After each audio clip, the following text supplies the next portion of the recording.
lupa.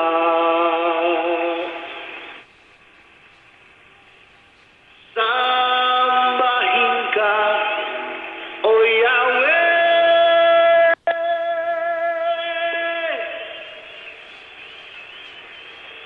Ikaw ang Diyos na dakila.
Your conference recording has stopped.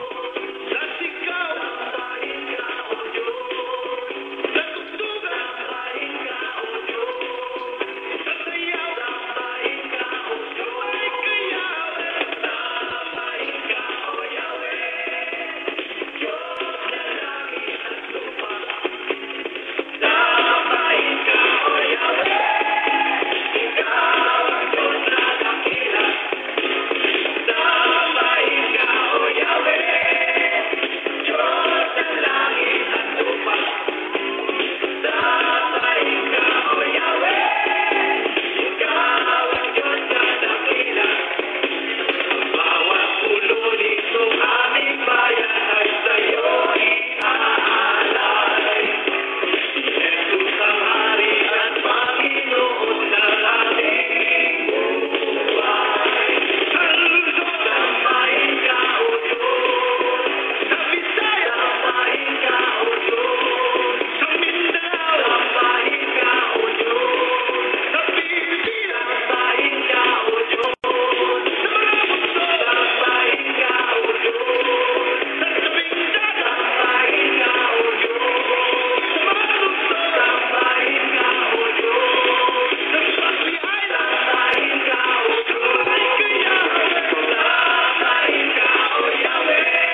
Ating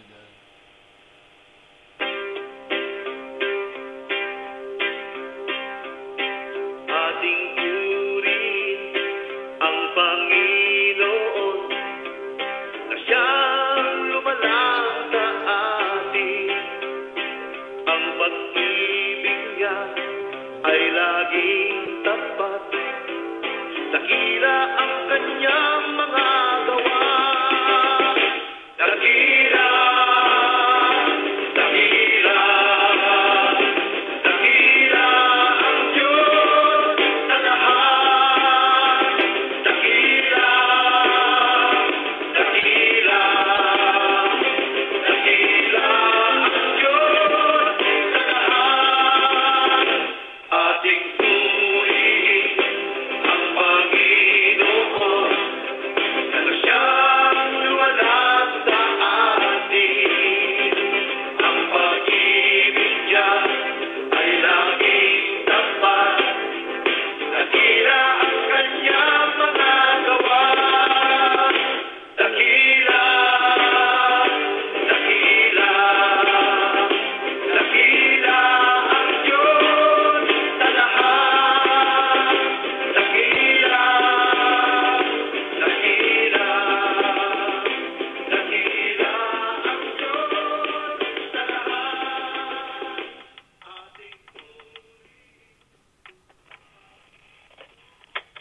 Hallelujah.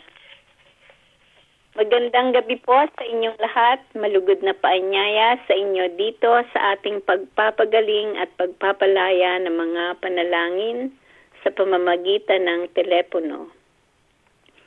Ito po ang bahagi na tayo po ay magpapahiwatig ng banal na salita at bago ko po tawagin si Pastor Noel, ay tinatawagan ko si Sister Laila na magbukas ng panalangin.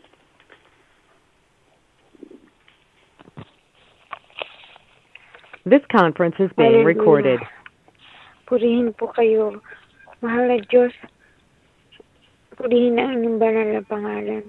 Kami po ngayong gabi, Panginoon, ay muling dumudulog sa inyong harapan na basbasan mo po si Pastor Noel sa kanyang sa kanyang pagpapahayag ng inyong mga salita.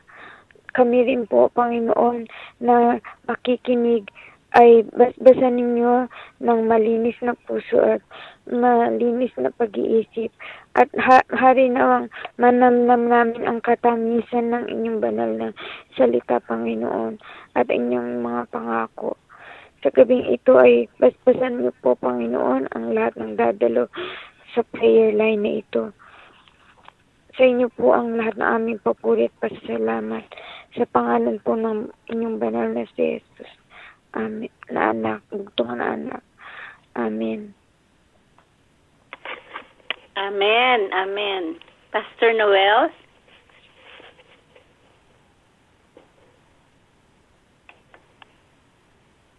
Magandang gabi rin kay Sister Laila at sa lahat po ng taga-subaybay ng prayer line.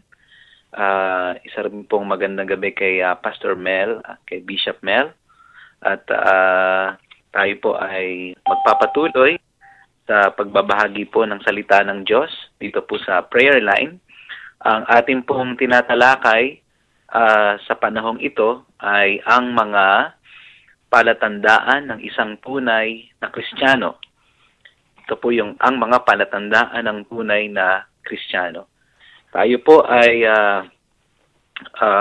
naniniwala na dapat po nating suriin ang ating pong mga sarili.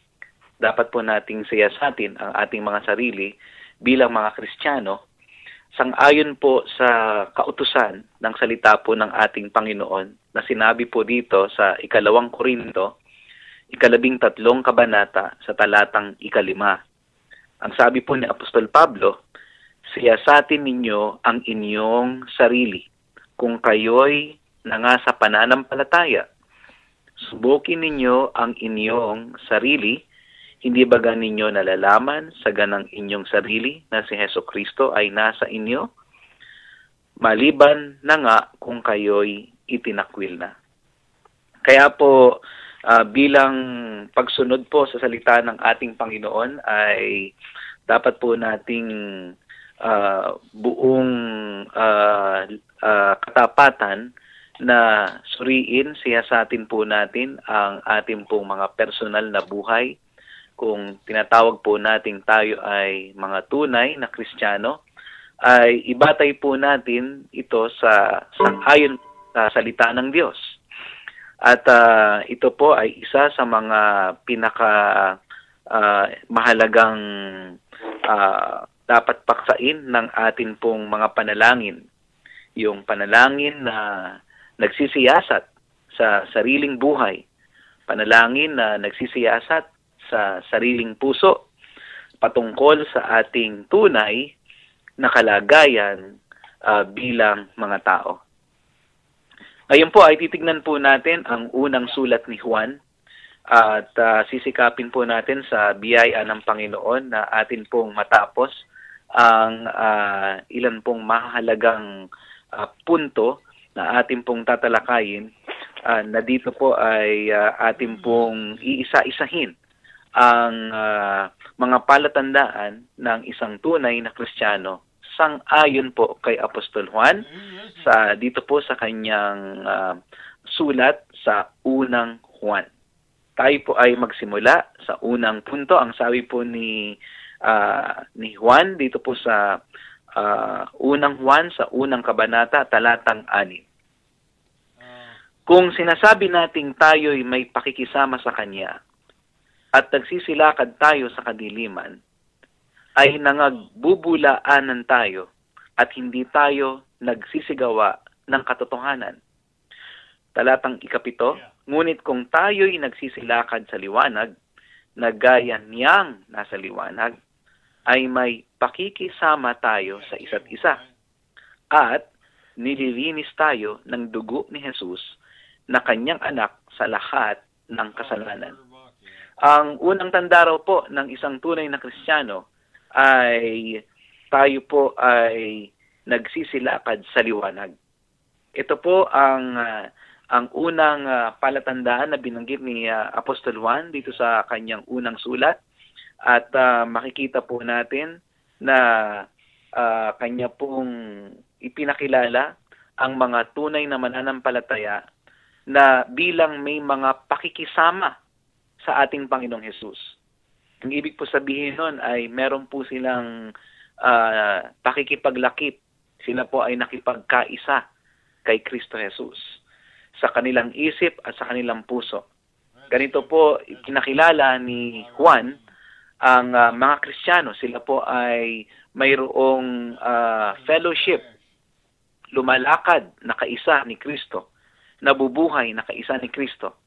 Kaya ang sabi po ni Apostol Juan ay ang isang tunay na mananampalataya ay makikilala mo kung siya ay lumalakad sa liwanag. Ang ibig po sabihin ng liwanag po dito ay walang iba kung hindi katotohanan at kabanalan ng Diyos. Kung ang kanyang buhay ay kanyang isinuko at ipinagkatiwala ng lubos sa katotohanan ng Diyos at hindi na siya nabubuhay sa kasinungalingan, siya po ay isang tunay na mananampalataya. At kung siya po ay nabubuhay sa kabanalan ng Diyos at siya po ay humihiwalay na sa lakad ng kasamaan at sa lakad ng kasalanan, ay siya po ay isang tunay na mananampalataya.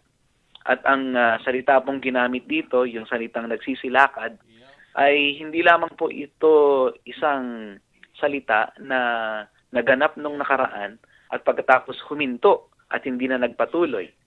Ito pong salitang nagsisilakad ay yung lakad kay Kristo, pakikisama kay Kristo, pamumuhay kay Kristo na nagpasimula ng nakaraan sa nakaraan at ito ay nagpapatuloy magpasa hanggang ngayon. At hindi po ito panandalian o pang isang arawan lang, kung hindi ito ay pang araw-araw na nagaganap. Kaya nga po ang sabi ni Apostol Juan, kung sinasabi nating tayo'y may pakikisama sa Kanya at nagsisilakad tayo sa kadiliman, ay nangagbubulaanan tayo. Ibig sabihin, nagsisinungaling tayo noon. Kung sinasabi lang natin na tayo ay born again, o tayo ay mga tunay na Kristiyano na, pero hindi naman nagbago ang ating mga pamumuhay. Nandun pa rin ang atin pong paglakad sa kasinungalingan. Tayo pa rin ang nasusunod. Ang ating pong sariling buhay pa rin ang umiiral. Lumalakad pa rin tayo sa kasinungalingan ng mundong ito. At ang ibig po sabihin nun, ang nasusunod pa rin sa atin ay yung ama ng kasinungalingan. Walang iba kundi si Satanas. Hindi pa rin tayo nabubuhay sa salita ng Diyos. At nagpapatuloy pa rin tayo sa paggawa ng katampalasanan. Namumuhay pa rin tayo sa kasalanan. Hindi pa rin natin tinalikuran ang ating mga kasalanan. Sinasabi lang ng ating bibig na tayo po ay mga Kristiyano, ngunit hindi naman nakikita sa ating mga buhay ang pagiging Kristiyano. Ibig po sabihin, ang sabi po ng salita ng Diyos, hindi po totoong tayo ay Kristiyano. Kaya tayo po ay dapat magsisi sa ating mga kasalanan. Kinakailangan tayo po ay sumampalataya kay Kristo Jesus. Hindi po nakukuha ang pagiging Kristiyano sa pamamagitan lamang po ng pagre-recite o pagbabanggit po natin ng sinner's prayer. No, baka sinasabi po natin tayo po yung naging Kristiyano na dahil minsan ay pinanalangin po natin yung sinner's prayer, tinaas natin ang ating kamay kay Kristo at sinasabi natin tumanggap tayo kay Jesus. Ngunit ang sabi po ng salita ng Diyos, sila raw po ay ating makikilala sa pamamagitan ng kanilang mga bunga. Ayan. So ito po ang unang palatandaan ng isang pagiging isang tunay na Kristiyano. Tayo po ay kinakailangang mayroong po o nagtataglay ng buhay na lumalakad, patuloy na lumalakad sa liwanag ng Diyos. Ikalawa, ang sabi po ng unang kapitulo, dito sa unang Juan, talatang 8, kung sinasabi nating tayo'y walang kasalanan, ay ating dinadaya ang ating sarili at ang katotohanan ay wala sa atin. Dito naman po ay ipinakilala ni Apostol Juan ang mga Kristiyano bilang mga tao na kung saan ang katotohanan ay sumasa kanila. At ang katotohanan po na to ay walang iba kundi ang buhay na salita ng Diyos. At ito pong buhay na salita ng Diyos ay merong dalawang aspeto. Una, ito yung naisulat na salita ng Diyos. Ikalawa, ang buhay na katotohanan ay walang iba kung hindi mismo ang ating Panginoong Jesucristo. Hindi po ba ang sabi po ng aklat ni San Juan, 15 kabanata, na tayo dapat ay nananatili kay Jesus at si Jesus naman po ay nananatili sa atin. At ang sabi pa rin po ng ating Panginoon sa talatang 7, doon po sa 15 kabanata, na kung tayo raw po ay nananatili sa Kanya at ang Kanya namang salita ay nananatili sa atin. So, doon po sa sinabi ng Panginoong Hesus na yon, ay meron pong dalawang nananatili na binanggit. Tayo nananatili kay Jesus at ang Kanya namang salita ay nananatili sa atin. Ito po yung mga tunay na Kristiyano. Pero ang isang tunay na Kristiyano, mga kapatid, ay meron pong pagsang-ayon doon sa sinasabi ng salita ng Diyos patungkol sa kanyang sarili. Dahil ang katotohanan ay nananatili sa kanya eh.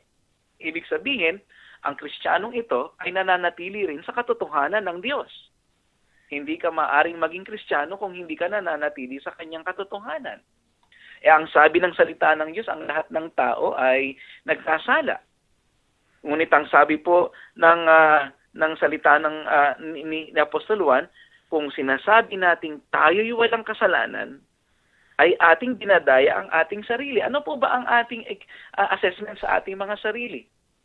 Mga kapatid, sumasang-ayon po ba tayo sa Diyos na tayo po ay nangangailangan ng kaligtasan? Ibig po sabihin, tayo po ba ay sumasang-ayon sa ating Panginoon patungkol sa mga pagtutuwid ng Kanyang salita, patungkol sa ating mga lakad sa buhay? Inaamin po ba natin, mga kapatid, na meron pong masamang kalagayan, masamang pagkatao, lumang pagkatao na nabubuhay sa atin? Inaamin po ba natin sa ating mga sarili na sa ating sa ganang atin ay wala tayong sariling kabutihan? Inaamin po ba natin sa ating mga sarili na kung wala si Kristo ay wala rin tayong katuwiran? Every time po ba na tayo po ay magkakamali, inaamin po ba natin ang ating mga kasalanan sa harapan ng Diyos? At hindi lang po inaamin kung hindi namumuhi ba tayo sa ating mga kasalanan? At inaamin po ba natin ito dahil alam natin na nasaktan natin ang puso ng Diyos? Ito po ba ang pinakapuso natin, ang ating pong nararamdaman sa tuwing tayo nagkakasala? Nalulungkot po ba tayo? Hindi dahil sa merong parusa, kundi dahil sa nakapagbahagi po tayo, nasaktan po natin ang damdamin ng Diyos, mga kapatid. Ganito po ba ang ating saloobin patungkol sa ating kasalanan? Ito po ba ay tinitignan natin na dapat kamuhian, hindi na dapat balikan? Ito po ba ay nagdudulot ng kalungkutan, pagdadalamhati sa ating mga puso sa tuwing tayo po ay nagkakamali? Hindi naman po tinuturo ng salita ng Diyos na kapag ikaw ay Kristiyano na, ay hindi ka na magkakamali o magkakasala. Hindi po rito tinuturo yung sinless perfection. Kung hindi, ang sinasabi po rito ng salita ng Diyos, nagkaroon ka na ng kakaibang saloobin, damdamin, kaisipan tungkol sa kasalanan. Ayaw mo na siya. Hindi ka na natutuwa. Ito po ba ang damdamin natin? Sapagkat kung hindi po ganito at walang pagbabago sa ating mga puso, natutuwa pa rin tayo. Every time na tayo po ay nakakagawa ng kasalanan, tayo po ay nangangatuwiran pa rin sa harapan ng Diyos. Ayaw po nating tanggapin ang mga pagtutuwid ng salita ng ating Panginoon.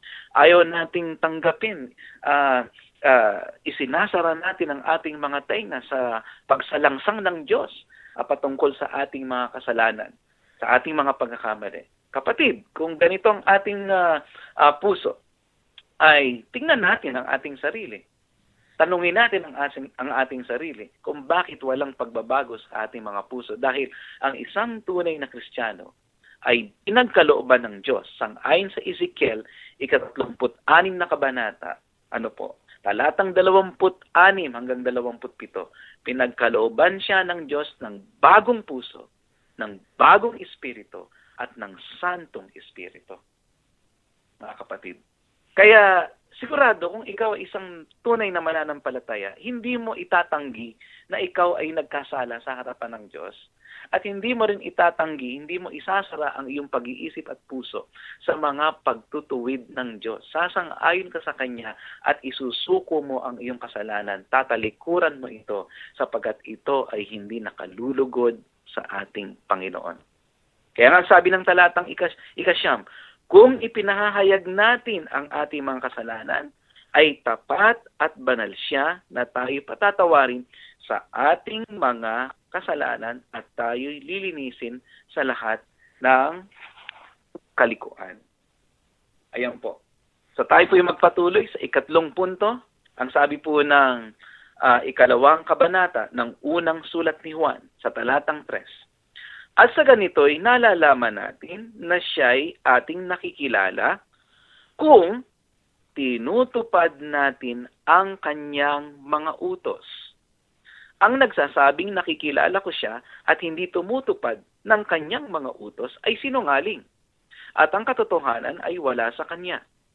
Datapwat ang sino mang tumutupad ng kanyang salita, tunay na sa kanya ay naging sakdal ang pag-ibig ng Diyos. Dahil dito'y nalalaman nating tayo'y nasa Kanya. Maliwanag po. Ang nagsasabing siya'y nananahan sa Kanya ay nararapat din namang lumakad na gaya ng inilakad niya. Yan po ang 3 palatandaan. Ang isang tunay na Kristiyano ay lumalakad sang-ayon sa lakad ni Kristo, sumusunod sa kanyang mga utos. Dahil ang isang tao na hindi po na born again, kailanman hindi po niya kayang tuparin ang utos ng Diyos. Alam niyo po ba kung bakit na hindi niya kayang tuparin? Dahil siya po ay patay sa kanyang kalagayang espiritual. At dahil siya ay patay sa kanyang espiritu, mga kapatid, wala siyang kakayanan na tuparin ito. Wala sa kanya ang espiritu ng Diyos. Matutupad lamang natin ang utos ng Diyos sang-ayon sa kapangyarihan ng espiritu ng Diyos. Mga kapatid, at ang mas malala pa nito, mga kapatid, ay bukod sa wala sa kanyang espiritu ng Diyos, ay siya mismo sa kanyang makasalanang kalagayan, siya ay kaaway ng Diyos. Ayaw niyang bigyan ng kaluguran ng Panginoon. Ayaw niyang isuko ang kanyang sarili sa Diyos. Hindi niya tutuparin ang salita ng Diyos sapagkat siya ay napopuot sa Diyos. Yan ang tunay na kalagayang espiritual ng isang taong hindi naging born again o hindi naisilang na maguli, mga kapatid. Kaya nga po, ang sabi po ng salita ng Diyos, malalaman natin kung tayo ay tunay na may pagkakilala kay Kristo, kung tinutupad natin ang kanyang mga utos. Yung salita po rito na pagkakilala, hindi naman po ito yung mental knowledge tungkol kay Jesus. O yung tinatawag nating mental assent lang, yung pagsang-ayon lang ng pag-iisip natin o ng utak natin sa katotohanan. Hindi po yun ang ibig sabihin ng pagkakilala. Ang ibig po sabihin ng pagkakilala, ganito. Una, alam mo yung katotohanan, naintindihan mo yung katotohanan ng Diyos.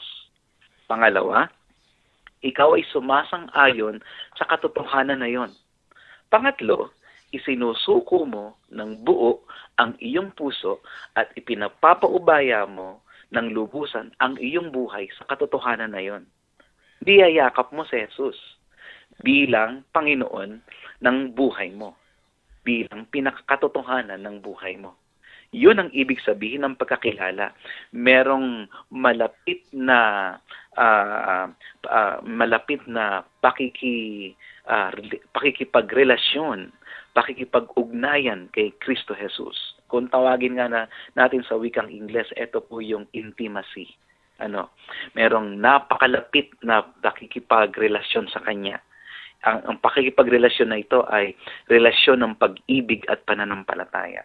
Kaya sa iyong pagtupad sa kautusan ni Jesus, ito'y tinutupad mo dahil iniibig mo siya. Ayan. Pero kung hindi natin iniibig si Jesus, at hindi natin tinutupad ang kanyang mga utos, ang tinutupad natin, sarili nating kalooban, ay wala tayong karapatan na tawagin siyang Panginoon. Ang sabi nga ng Panginoong Hesus sa Lucas 6, sa talatang 46, ang sabi ng Panginoon, bakit niyo siya tinatawag na Panginoon? Bakit niyo ako tinatawag na Panginoon? Gayong hindi niyo naman tinutupad ang aking mga utos o ang kanyang mga sinasabi. Di po ba? So, ito po yung ikatlong palatandaan kung isang tao ay tunay na naging Kristiyano. Mga kapatid, siya ay nabubuhay na lumalakad kung paano lumakad si Kristo Jesus.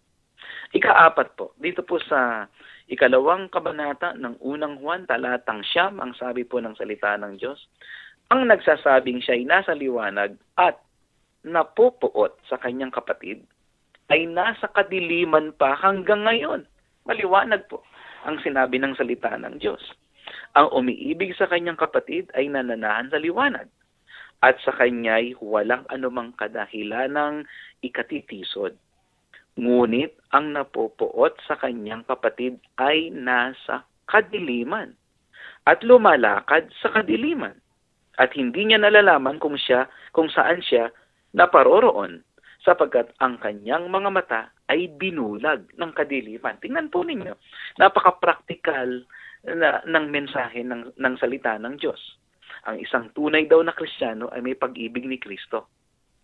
Iniibig niya ang kanyang kapatid. Hindi niya kinapopuotan. Mga kapatid, yung salitang napopuot ay yung pamumuhay ng puot, pamumuhay sa kapuotan.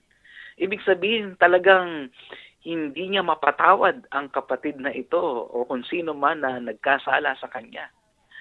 Marahil nakagawa ng pagkakamali, merong nagawang kasalanan, sabihin na natin.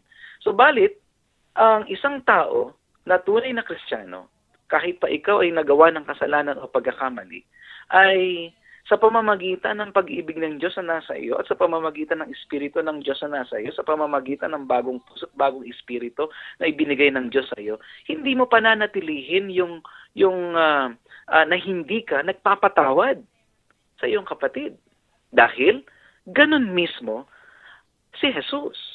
Kung si Jesus ay tunay na nanatili sa iyo, ay bibigyan kanya ng pag-ibig sa iyong puso upang ikaw ay magpatawad.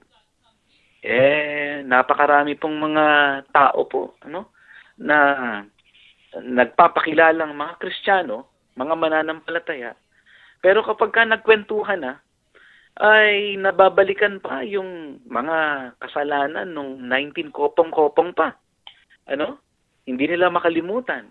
At biglang nagbabago yung kanilang damdamin once na naalala nila yung pagkakamali. Nasaan ang pagpapatawad? Nasaan? Ginagamit ang kanilang mga labi at mga dila at mga salita para siraan ang mga tao sa ibang tao. Hindi po gawain ng Kristiyano yun. Gawain po yan ng kadiliman. Dahil ang sabi po ng salita ng Diyos, ang magnanakaw ay pumaparito upang magnakaw, sumira, pumatay. Kaya nga po yung salitang puot kasama po doon yung paninira at pagpatay. Mga kapatid. Kaya ito po ay gawa ng kadiliman. Ang sabi po ng salita ng Diyos, ang napopuot sa kanyang kapatid ay nasa kadiliman pa hanggang ngayon. Kasi sa atin po natin ang ating mga puso. Tanggapin mo po natin ang katotohanan kung talagang ito yung kalagayan ng ating pong mga kaluluwa. Hindi pa po huli ang lahat. May panahon pa upang tayo ay magsisi, dumulog sa panalangin ng pagsisisi sa ating Panginoon. Kung tayo po ay walang pag-ibig ni Kristo, mga kapatid, sa ating po mga puso. 5. Ang sabi po ng talatang 15 dito sa unang Juan, 2 kabanata, huwag ninyong ibigin ang sanglibutan, ni ang mga bagay na nasa sanlibutan. Kung ang sino man ay umiibig sa sanglibutan, ay wala sa kanya ang pag-ibig ng Ama. Sapagkat ang lahat ng nangasa sanlibutan, ang masamang pita ng laman, at ang masamang pita ng mga mata, at ang kapalaluan sa buhay, ay hindi mula sa Ama, kundi sa sanglibutan. Yan po ninyo, mga kapatid. Dito pinakilala ni Apostol Juan na ang tunay na Kristiyano hindi na umiibig sa sanlibutan. Kaya ang tanongin natin ang ating sarili, mahalaga pa rin ba sa atin ang sanlibutan? Ang sanlibutan po dito, mga kapatid, ay napakalinaw na tinukoy ni Apostol Juan. Ang tinutukoy niya po rito ay yung mga bagay na nasa sanlibutan. Ano po yung mga yon? Ang sabi po ng salita ng Diyos, masamang pita. Ibig sabihin, ito po yung mga nasirang pagnanasa ng puso. Nasirang pagnanasa. Mga nasirang damdamin po natin. Masamang pita ng mga mata. Ito po yung mga bagay na sinusunod po natin, na nakikita natin, na ito po yung ating po mga hinahangad. Mabuti sa ating sariling mata, kaya ito yung ating mga inaambisyong makamtan. Kapalaluan sa buhay. Ibig po sabihin ito, yung pagmamataas, kayabangan, ito po yung pagsusolo sa buhay, na pamumuhay, na hiwalay sa isang nagpapasakop na ugnayan sa Diyos. Hindi ka nagpapasakop sa Diyos. Katulad ng ating sinabi kanina, nabubuhay ka sa iyong sarili. Nabubuhay ka sa iyong sariling isip, sa iyong sariling pamamahala, sa iyong sariling kalakasan. Hindi mo kailangan ng Diyos. Ikaw ang magaling. Yan ang tingin mo sa sarili mo. Mabuti ka, magaling ka, at hindi mo kailangan ng Diyos. At makikita natin, mga kapatid, kung mahal natin ang sanlibutan, ay ito isang bagay na dapat nating ipagsisi, mga kapatid. Sapagkat ang sabi ng Biblia ay kung tayo po ay umiibig sa sanlibutan, wala raw sa atin ang pag-ibig ng Ama. Ito po isang napaka-delikadong kalagayan, mga kapatid. hindi kumikilo sa atin ang Espiritu ng Diyos dahil yung pag-ibig ng Diyos ay atin lamang itong natatamo sa pamamagitan ng Espiritu ng Diyos. Ang ibig sabihin, kung wala doon ang pag-ibig ng Diyos, wala sa atin ang Espiritu ng Diyos. Lumalakad tayo sang-ayon sa laman. Lumalakad tayo sang-ayon sa masamang kalagayan, masamang buhay ng tao. Kaya tayo po yung magsisi sa atin pong mga kasalanan. Kailangan po natin ang tagapagligtas. Kailangan po nating tumawag sa pangalan ni Jesus. Kailangan po nating magsisi at sumampalataya kay Kristo bilang Panginoon at tagapagligtas, mga kapatid. Panghuli po, ang sabi po ng Biblia dito sa unang 1, ikalawang kabanata, talatang 11, sila'y nangagsilabas sa atin, ngunit sila'y hindi sa atin, sapagkat kung sila'y sa atin, ay nagsipanatili sana sa atin. Ngunit nangagsilabas upang sila'y mahayag na silang lahat ay hindi sa atin. Ito naman po ay may kinalaman sa ating pakipagrelasyon sa katawan ni Kristo. Ang sabi po ni Apostol Juan, may mga tao po na nagsilabas. Ibig po sabihin ay hindi po nanatili sa katawan ni Kristo. Mga kapatid, kung ikaw yung kipagkaisa kay Kristo, ay ilalagay ka rin ni Kristo sa kanyang katawan sapagkat si Jesus ay may katawan. Yan po ang iglesia. So, balit makikita natin ang isang tao na sinasabi niya lamang na siya ay Kristiyano, ngunit hindi siya tunay na na-born again o hindi siya tunay na naging Kristiyano, ay wala siyang pakikipagrelasyon kay Jesus at wala rin siyang pananatili sa katawan ni Kristo. Hindi niya mahal ang katawan ni Kristo, hindi niya mahal si Jesus, at hindi niya rin mahal ang mga kapatiran. Hindi niya mahal ang mga Kristiyano, hindi siya nananatili dito sa pakikipagkaisa, sa pakikipisan sa mga mananampalataya. Kaya nga po, ang sabi ng salita ng Diyos, nagsilabas sila. Bakit? Ano ba yung nasa loob? Ang mga mananampalatayang nananatili, nakapaloob sa katawan ni Kristo, ay nananatili ito sa fellowship. Sa aral, sa turo ng salita ng Diyos. Ang sabi nga ng Gawa, ikalawang kabanata, ang mga mananampalataya doon ay nanatili sa mga aral ng mga apostol, nanatili sa pananalangin, nanatili sa pagputol-putol ng tinapay, mga kapatid. Nanatili sila sa pagkakaisa, nanatili sila sa katawan ni Kristo. Kaya po, kung tayo po ay tunay na Kristiyano, hindi po natin pababayaan yung ating pong fellowship, pakikisama sa mga mananampalataya. At ang tunay na pakikisama ay pakikisama sa mga bagay ng Diyos, mga kapatid. Kaya po, tingnan po natin ang ating po mga sarili. Regular po ba tayong nakikisama sa mga mananampalataya? Lalo na po dito sa Amerika, mga kapatid, ay ang pressure at ang stress na dulot ng trabaho, minsan ay talagang sinasabi natin sa ating sarili, mas masarap magpahinga, pero ang isang tunay na Kristiyano, makikipag-fellowship siya. Dahil ang katwiran niya, kung nakakapasok siya ng napakaaga sa opisina o sa trabaho, sa Panginoon, mas lalo siyang dapat maaga. Dahil siya isang tunay na bagong nilalang ng Diyos. Meron siyang pag-ibig sa Diyos at mahal niya ang katawan ni Kristo. Kaya nga po sa gabing ito ay dito po muna natin bibigyan ng pagtatapos ang mensaheng ito. Sa susunod po na Martes ay itutuloy po natin ang serya ng pag-aaral na to patungkol sa isang pagiging tunay na Kristiyano. Marami pong salamat at pagpalain po kayo ng Panginoon. Salamat din, Pastor Noel. Hallelujah. Napakagandang mensahe sa gabing ito, at ito po ay continuation ng ang mga palatandaan ng tunay na Kristiyano.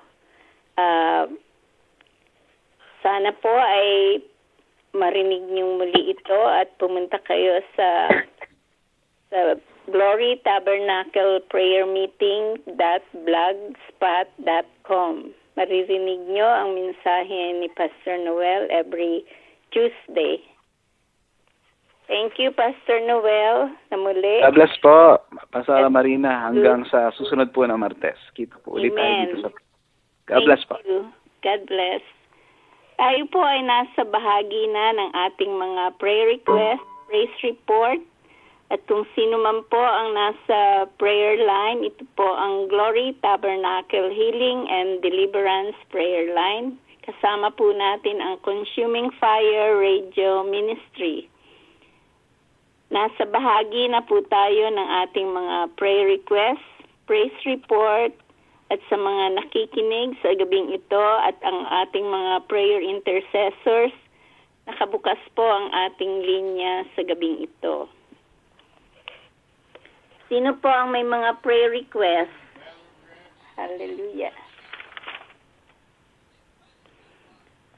Nabanggit po namin nung kahapon, Monday, sa English na ang pinipray nating isang kapatid na hindi natin malaman kung anong nangyari sa kanya sapagkat nawala siya for, I think, 3 weeks, na nagkaroon po kami ng balitang siya po ay nagkaroon ng stroke at siya ay nadala sa isang hospital at ngayon ay nasa rehab na siya.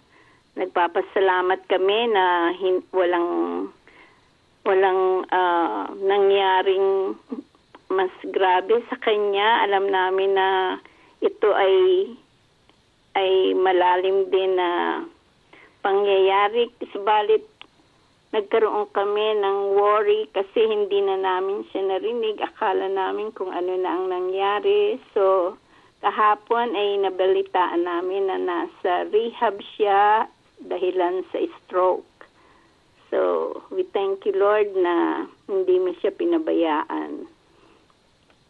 So, sa gabing ito ay kung sino man po ang may mga praise report at prayer request, nakabukas po ang ating linya. Amen. Do you have any prayer requests, Claire?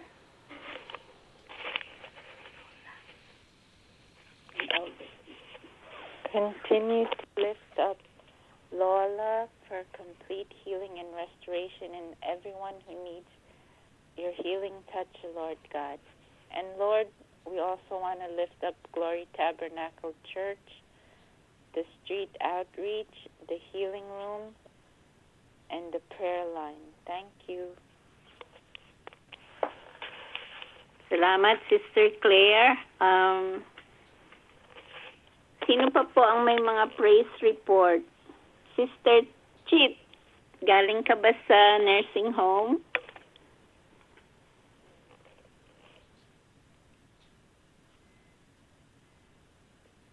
Hello, Sister Chit. Nakamute siya.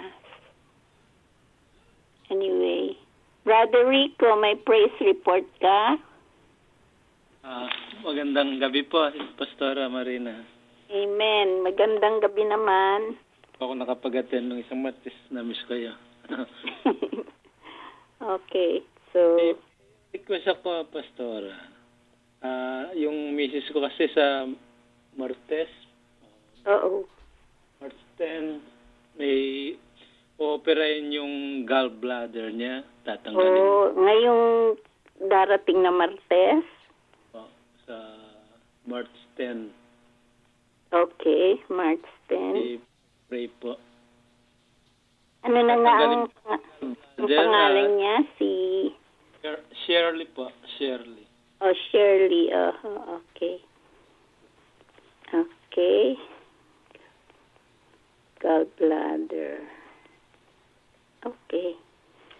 So, how about ang ibang pamilya?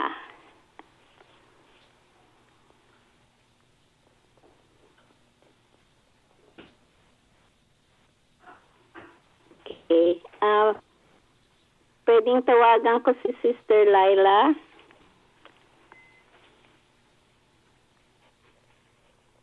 Hi, Pastor Marina.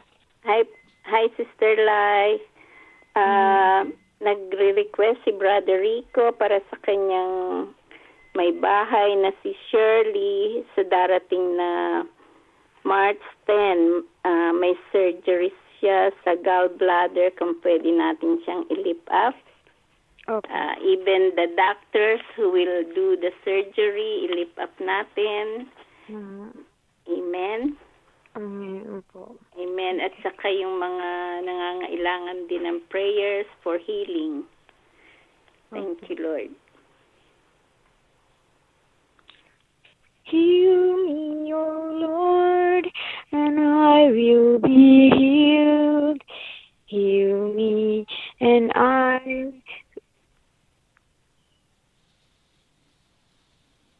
Heal me, O Lord, and I will be healed. Heal me, and I will be saved. Heal me, O Lord, and I will be healed. For you are the one I praise. For you are the one I praise. Mahal na Panginoon, kami, Diyos Ama, kami po ay muling dumudulog sa inyo sa gabing ito upang hilingin po sa inyo ang isang pabor para sa panalangin ni kahilingan ni Brother Rico. Ang kanya pong asawa ay ooperahan po, Panginoon, sa gallbladder sa darating na 10 ng Marso. Higit na pagkalooban mo po si Shirley, ang kapatid namin si Shirley, Panginoon, ng katapangan, kalakasan ng loob upang harapin ang pagsubok na ito, mahal na Panginoon. Basbasan mo po ang mga doktor na siyang mag-aalis siyang mag-opera, Panginoon, sampu ng lahat ng katulong ng mga nurses, mga technician, Panginoon, sa loob ng operating room. Nawa po, ang lahat ng mga ito ay sumailalim sa inyong mapagpalang direksyon, Panginoon. Kayo po ang magkokontrol sa lahat sa kanila. At hiling po namin na magkaroon po siya, Panginoon, ng lubos na kagalingan sa kanyang karamdaman at muli siyang maging malakas at normal na pangangatawan. Tinataas din po namin sa iyo, Panginoon, ang kanyang pamilya na sa kabila ng pagsubok na ito, Panginoon, ay gabayan po sila at pagbuklurin ng higit pa pagbuklurin ng malakas, Panginoon, sa sandali ng mga pangailangan na ito. Buklurin mo po sila na inyong pagmamahal at nawa po ay kayo po ang maghari sa lahat ng kanilang mga kalooban, Panginoon. At pinagpapasalamat po namin sa inyo ang bagay na ito. At higit sa lahat po ay lahat po ng mga may sakit na nangangailangan ng kagalingan, Panginoon, pakinggan niyo po ang kanilang hinaing, ang kanilang pag-iyak ng kanilang mga puso, Panginoon, na nawa ay muli pa nilang matamo, Panginoon, ang isang malusog na pangangatawan at normal na pangangatawan, Panginoon, sapagkat kayo po ay dakilang manggagamot, dakilang mapagpagaling sa mga inyong mga anak na nagpapasakop po sa inyo. Panginoon, ang lahat po ng tao na walang pera at hindi makapagpagamot sa doktor, Panginoon, kayo lamang po ang kanilang pag-asa. Kaawaan mo po sila, Panginoon. At sa gabing ito ho ay muli namin ibinabalik po sa inyo ang aming buong puso at pasasalamat. At pinapapurihan ko rin po kayo, Panginoon, sapagkat pinagaling ninyo ang migraine ko na hiniling kong ipanalangin ako at ipagdasal. Basbasan niyo po ang lahat ng mga taong nagsisipanalangin, Panginoon, sa mga kapwa may karamdaman. Ito po ang aking samot dalangin. Aming daing sa inyo. Sa pangalan po ni Jesus, inyong bugtong na anak. Amen. Amen. Amen. Thank you, Sister Lai. Sister God Claire, bless po. God bless. Can you pray for Lola and for our ministries and all the intercessors?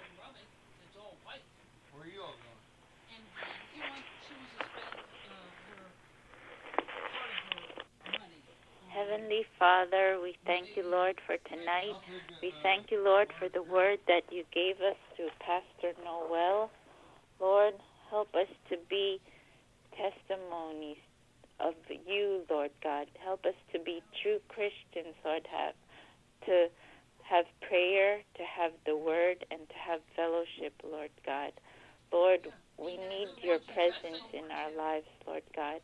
Apart from you, Lord God, we're nothing, Lord God, and we need your Holy Spirit too. Lord, we lift up Lola, Lord God. Help her, Lord, to be healed from her arthritis in her leg. And, Lord, bring complete healing and restoration to her, Lord.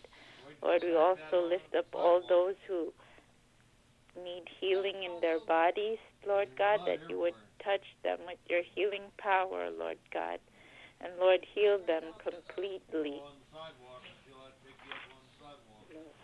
We lift up Glory Tabernacle Church, Lord God. We pray for Bishop Mel and Pastor Marina, that you would continue to use them mightily for your glory, Lord God.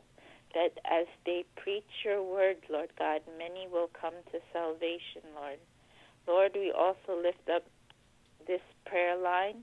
We thank you, Lord, that we have a place to come and hear your word and lift up our needs to you, Lord God. Lord, we pray that you continually use this broadcast to bless your people, Lord God, even the silent listeners. Lord, we also pray for the healing room, Lord, that, Lord, as people come to make an appointment on Saturdays after the 1 p.m. service, that, Lord, you would bring healing and deliverance to each one of them, Lord. And, Lord, we also pray, Lord God, for the street outreach. Lord, we pray for those who are ministered to, who receive the food, and also who receive prayer, Lord God, that you would touch their hearts, Lord God. If they don't know you yet as their Lord and Savior, Lord, bring salvation to them, Lord. And Lord, we thank you, Lord God, for the provision that you give us. We also lift up every prayer intercessor, Lord God.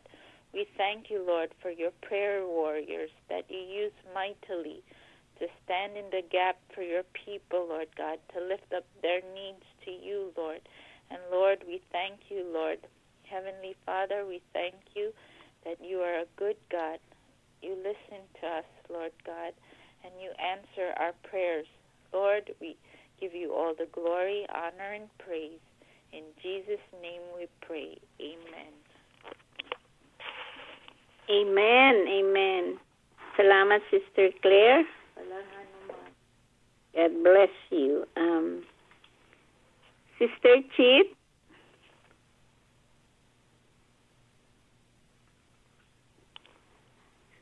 Bago ko tawagin si Sister Chit, Sister Lai, pwedeng kumanta ka uli? Sige ho. English Okay. na lang po kasi walang ito, trust and obey. Alright. May kaugnayan po sa mga salitang ipinahayag ngayong gabi. When we walk with the Lord in the light of His Word, what a glory He sheds on our way. While we do His good will, He abides with us still, and with all who will trust and obey. Trust and obey, for there's no other way to be happy in Jesus, but to trust and obey. Then in fellowship sweet, we will sit at His feet, or we'll walk by His side in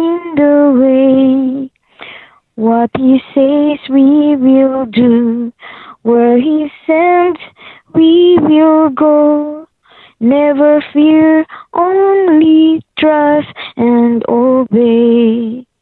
Trust and obey, for there's no other way to be happy in Jesus, but to trust and obey. Amen. Hallelujah. Amen. Salamat, Sir Lai. God bless you. God bless you. Sister Chip, naka-on ka na?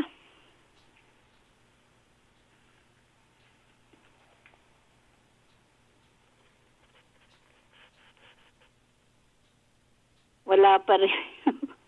Wala pa rin siya. So, continue tayo sa ating mga requests at ipapanalangin natin ang ating mga pamilya and members ng especially yung mga nasa prayer line, ang ating bansang Pilipinas, at gayon din ang mga nangangailangan ng salvation. Okay?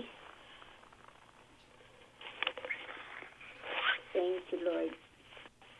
Heavenly Father, we lift up the family of God to you, Lord God, all our brothers and sisters, Lord God. Lord, we pray for those we have fellowship with right now and those who we don't have fellowship, Lord God, that wherever they are, Lord God, that your presence, your spirit is with them, Lord, and that all is well with each one of them, Lord. We pray for this prayer line. We thank you, Lord, that we have a Tagalog prayer line, and we thank Pastor Noel for sharing the word in Tagalog. Lord, we lift up the Philippines to you, Lord God. We thank you for the nation of the Philippines where we came from, Lord, our homeland. Lord, we lift up our nation to you, Lord God, the people of the Philippines, the leaders, the Filipino people, Lord God, our friends, our neighbors, our co-workers. Lord, we thank you for each one of them, Lord God, and we pray that you would save the Filipino people, Lord God, that you would also heal our nation, the Philippines, Lord God, whatever it is in our nation that, Lord, is not of you, Lord God, that we ask you, Lord God, that you would remove it, Lord God, and pour blessings on our nation, Lord God, and heal our nation, Lord God.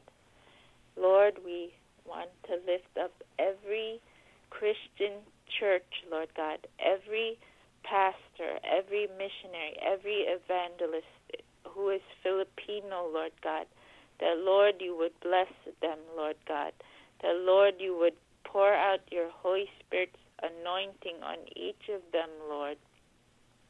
We also pray, Lord God, that, Lord, you would bring provision to the Filipino churches, Lord God, to the Filipino congregations, Lord God. And, Lord, we ask you to expand their territory, Lord. We also pray for unity amongst the Filipino churches, Lord God, amongst the Filipino people, Lord God. Lord, we thank you, Lord God, for your goodness, Lord. We pray, Lord God, for protection from the terrorists, Lord God, especially in the Muslim areas, Lord God. We pray for protection for your people, Lord. Lord, we thank you, Lord God, for what you're doing and about to do, Lord God. And Lord, we trust you, Lord God, that you would work everything for good, Lord God, even in the difficult situations that we face, Lord. Lord, tonight, Lord God, we just want to lift up your people to you, Lord, that, Lord, these times are difficult, Lord God, but we have a hope and a future in you, Lord God. Lord, we pray, Lord God, that you would give people peace, give them strength, let them continue on, Lord, in what you've called them to do, Lord God. For those who are discouraged, Lord God, Lord, let them not lose hope or lose heart, for you are with them, Lord God. Encourage them, Lord, in you, Lord, that they would continue on and not give up, but continue on what you've called them to do, Lord. And Lord, we thank you for this broadcast. We thank you for every silent listener. And we pray, Lord God, that you have blessed them this day, Lord. And Lord, we pray, Lord God, that your name would continue to be glorified on this prayer line. In Jesus' name we pray. Amen.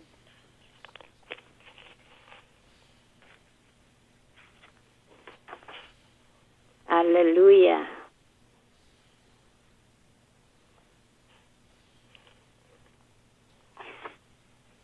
Sister Chip, naandyan ka na? Hello?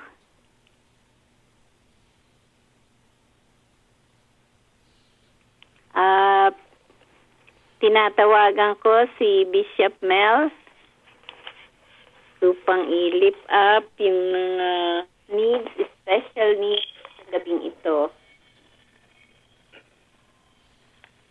Hallelujah. Salamat sa pagpapahiwatig ng mga banal na salita ng ating pastor na si Pastor Noel. Kaya nga ang ating itataas ngayon ay ano nga ba ang pagiging Kristiyano at bakit ba tayo ay nagkakaroon ng hindi paniniwala sa ating buhay kung may dinaranas tayo ng mga kapighatian.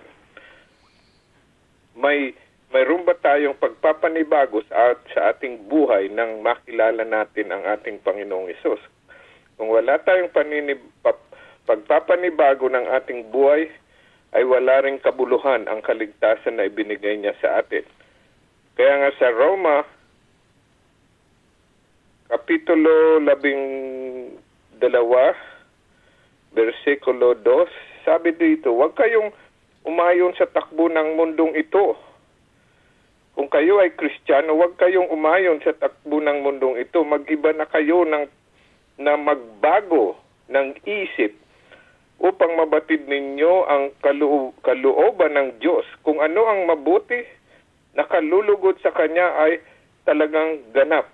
Ito nga ba ang nangyayari sa buhay natin nang marinig natin ang pagpapahiwatig ng banal na salita ng ating pastor na si Pastor Noel?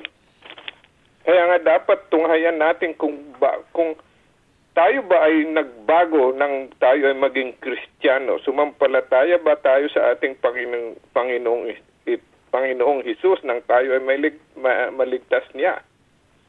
Kaya nga, sa gabing ito, sino nga ba si Jesucristo?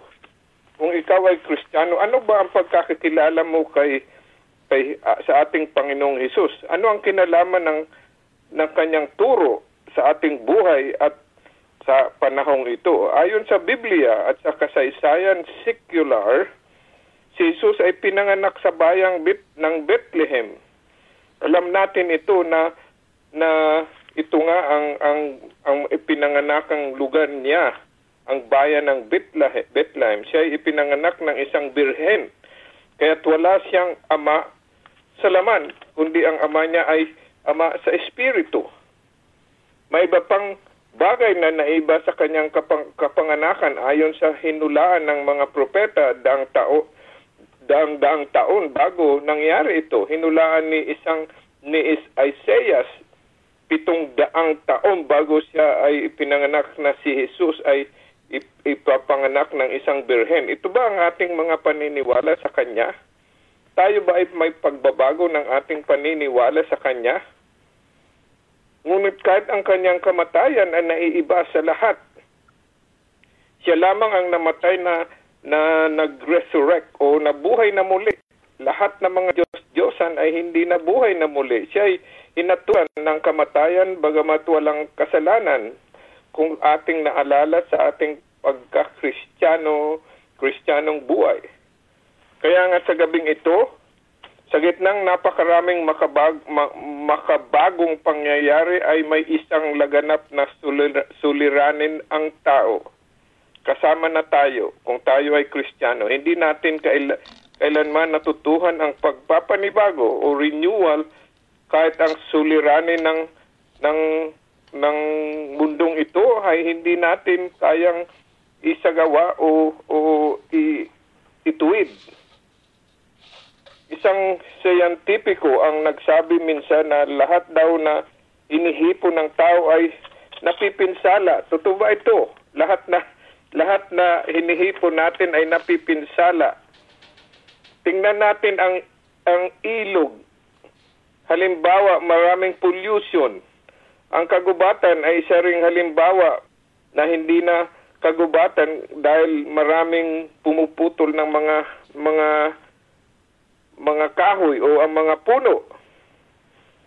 Ngunit ang ating kapaligiran ay isa lamang halimbawa ng suliranin ng tao. May isa lamang akong alam na katugunan.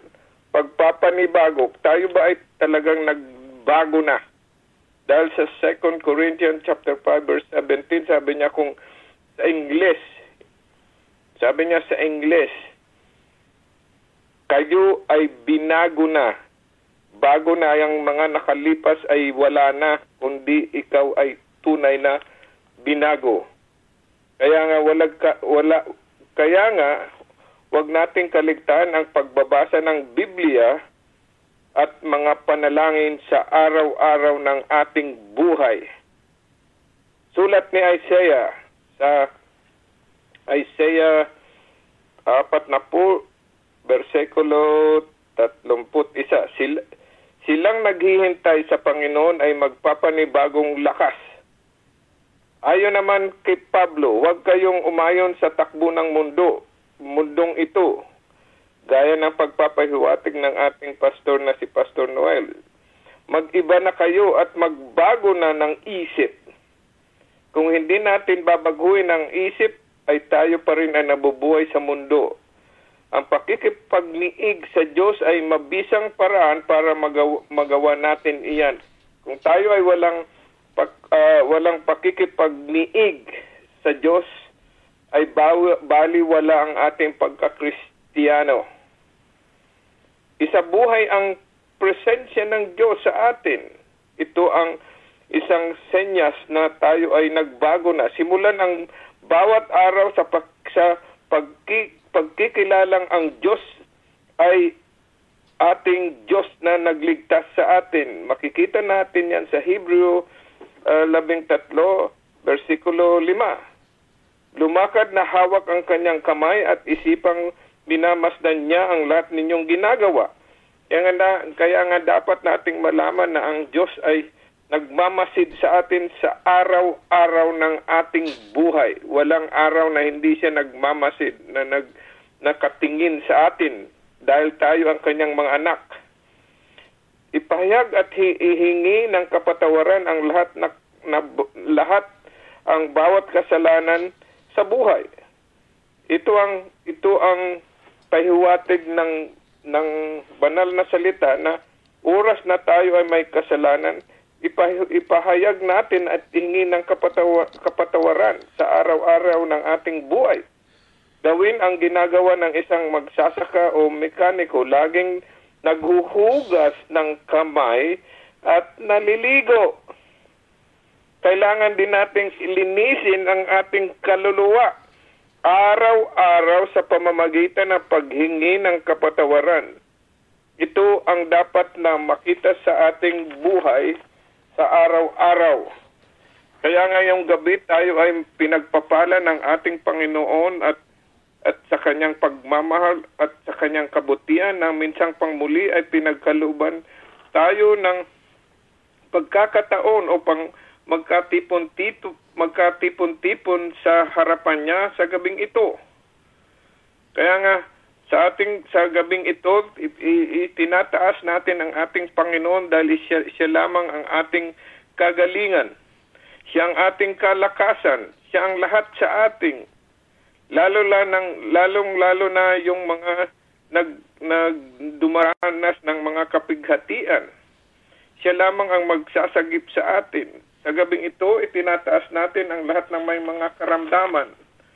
Panginoon, ngayong gabi, tinataas ko po ang may mga sakit at may mga karamdaman sa kanilang pag-iisip at sa kanilang pangangatawan.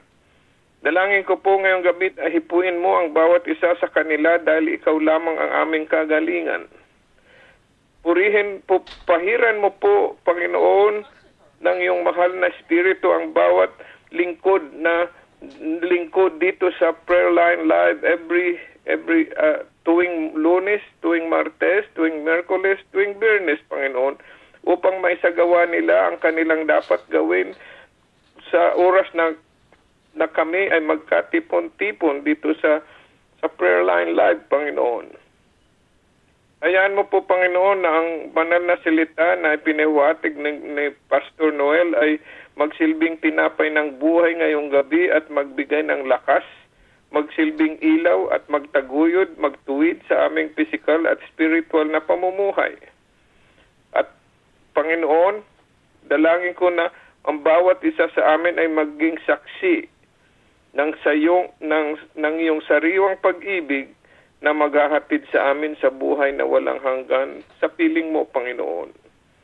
Tinataas ko po, Panginoon, ang bawat mahal sa aming buhay, Panginoon, na nasa Pilipinas na, Panginoon, iligtas mo po sila, Panginoon, at sagipin mo rin po sila sa kanilang mga kasalanan, Panginoon. Ayaw namin na mauna kami sa kanila na sila ay maiwan dito. Gusto namin, Panginoon, na sa oras na ang aming buhay ay matapos na dito sa mundo, Panginoon, ay sila ay makasama rin namin sa langit, sa piling mo, Panginoon.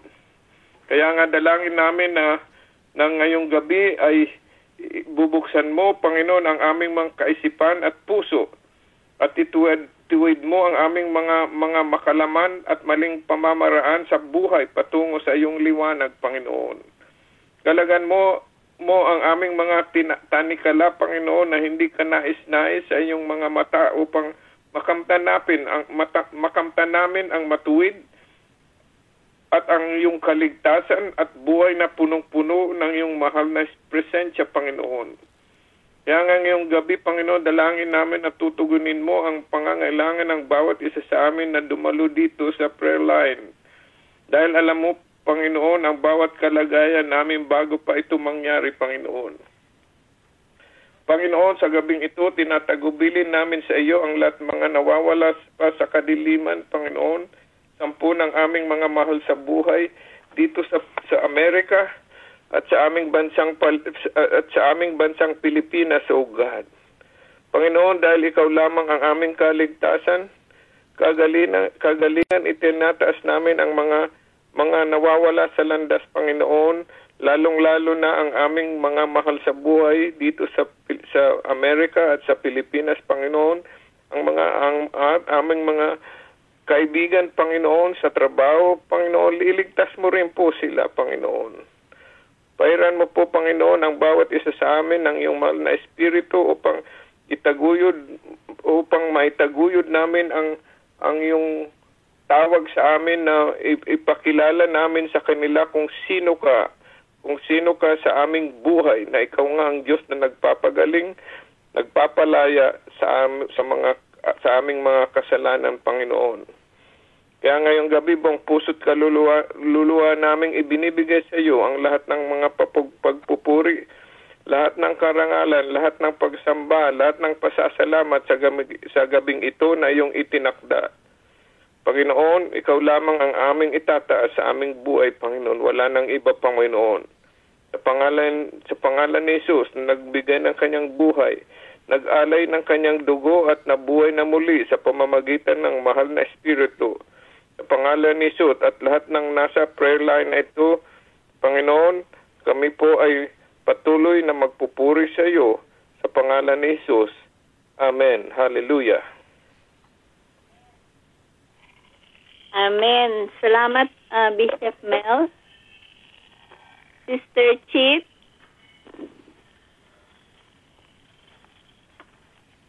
Sister Chip, nakabukas na ang iyong phone.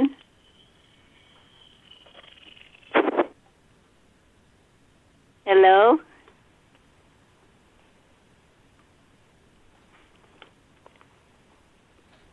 Magsasara na po tayo sa ating prayer line. Tinatawagan ko si Sister Lailang muli na mag-close. Amen. Hallelujah, hallelujah. Salamat po, Diyos Ama, sa gabing ito. At muli po ninyo kaming tinipon-tipon sa pamamagitan ng prayer line na ito. Salamat po sa inyong mga banal na salita na ipinahayag po ni Pastor Noel. Salamat po sa pagdinig sa mga panalangin. Salamat po sa pagbabasbas sa lahat ng mga nakinig sa gabing ito. At kami po ay dumadalangin na sana po ay magpatuloy po ninyong parakasin ang prayer line, ang Consuming Fire Radio Ministry. Panginoon, basbasan mo po ang lahat ng mga gawain, mga ministry ng Glory Tabernacle Church. Basbasan mo po si Pastor, si Evangelist Mike, ang po ng kanyang pamilya.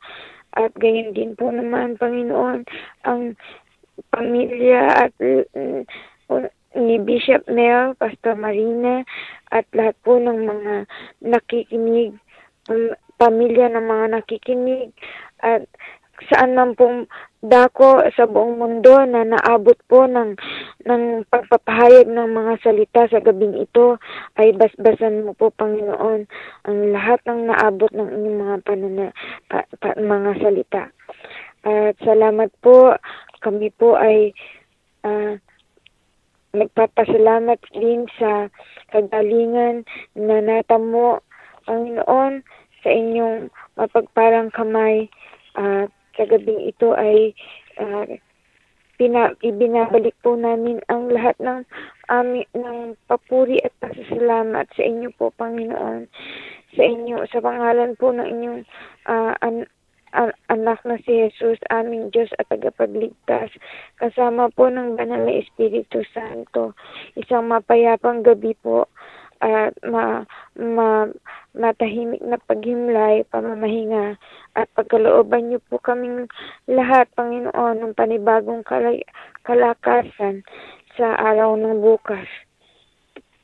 Hanggang sa muli po, Panginoon. Salamat po. Sa pangalan ni Jesus. Amen. Amen, amen. Sa ngalan po ng Glory Tabernacle Church at ng Consuming Fire Radio Ministry, kami po ay nagpapaalam na sa gabing ito. Hanggang sa muli at tayo po ay magpuri sa ating Panginoon.